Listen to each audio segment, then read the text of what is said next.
अगर आपको हमारी वीडियो पसंद आती है तो वीडियो को लाइक करें और चैनल को सब्सक्राइब करें। एक बार की बात है, एक घने जंगल में एक चालाक शेर रहता था। वह हमेशा अन्य जानवरों से अपना काम निकलवाता और जब उसकी बारी आती तो सबको पीठ दिखा देता। एक दिन सारे जानवरों ने यह योजना बनाई कि अब से कोई भी शेर की बात नहीं मानेगा। सारे जानवरों ने जंगली शेर से बातें करना बंद कर दिया। शेर इस बात से बड़े परेशान हुआ। उसने सोचा, अब मैं अपना काम किससे निकलवाऊंगा। वह जंगल में इधर उधर अकेले घूमने लगा।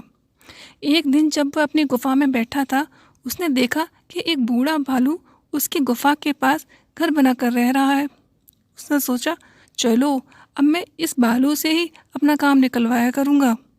लेकिन उस शेर के पास उस भालू से बात करने का कोई भी तरीका नहीं था।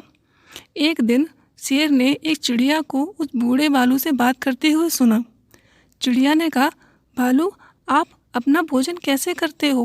पहले तो आप मछली पकड़ा करते थे, अब आप बूढ़े हो गए हो, अब आप क्या खाते हो? भालू ने कहा, हाँ, पहले मैं मछली पकड़ के अपना भोजन किया करता था, पर इसका मतलब ये नहीं है कि अब मैं बूढ़ा हो गया हूँ तो भूखा रहता हूँ। अब मैं शहद खाता हूँ, पर उसके लिए मुझे घने जंगल में जाना पड़ता है, लेकिन शहद का स्वाद बहुत ही अच्छा होता है। शेर ने भी सोचा कि मैंने भी कभी शहद का स्वाद नहीं चखा है। चलो इसी बहाने मैं शहद का स्वाद भी चख लूँगा और इस बूढ़े भालू से दोस्ती करता हूँ। शेर इसकी योजना बनाता है और भालू के पास जाता है।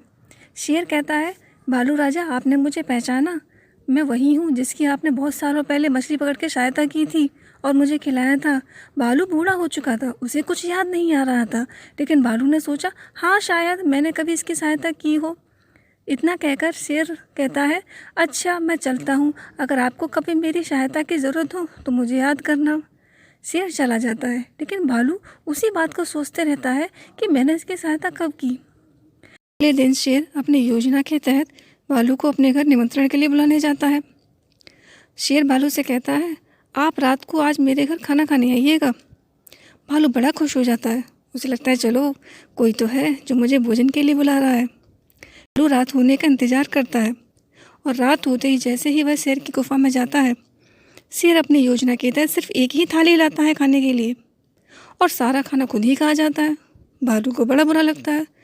भालू कहता है, अरे आपने ये क्या किया? शेर तमतमाते कहता है, मैं भोजन ऐसे ही करता हूँ।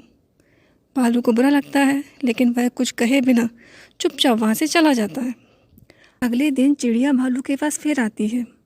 चिड़िया भालू से पूछती है, क्या हुआ, इतने दुखी क्यों हो? भालू रात में हुई सारी बात को चिड़िया से कहता है। चिड़िया कहती है, तुम्हें नहीं पता, शेर बहुत मतलबी है। वह सभी जानवरों से अपना काम निकलवाता है और बाद में उन्हें पीठ दिखा देता है। भालू भी शेर को सबक सिखाने की योजना बनाता है। भालू भी शेर की तरह अपने घर पर शेर को निमंत्रण देता है। भालू भी शेर के सामने पूरा का पूरा छत्ता रख देता है और कहता है, इसको खाओ। शेर उसको जैसे ही मुंह उसमें डालता है, सारी मधुमक्खियाँ शेर के मुंह को बुरी तरह से खा जाती हैं और शेर का मुंह सूज जाता है। भालू से शेर पूछता है, आपने मुझे बताया क्यों नहीं, इसे कैसे खाना है? भालू भी तमतमाती हुई आवाज़ में कहता है, मैं भी शायद ऐसे ही खाता हूँ।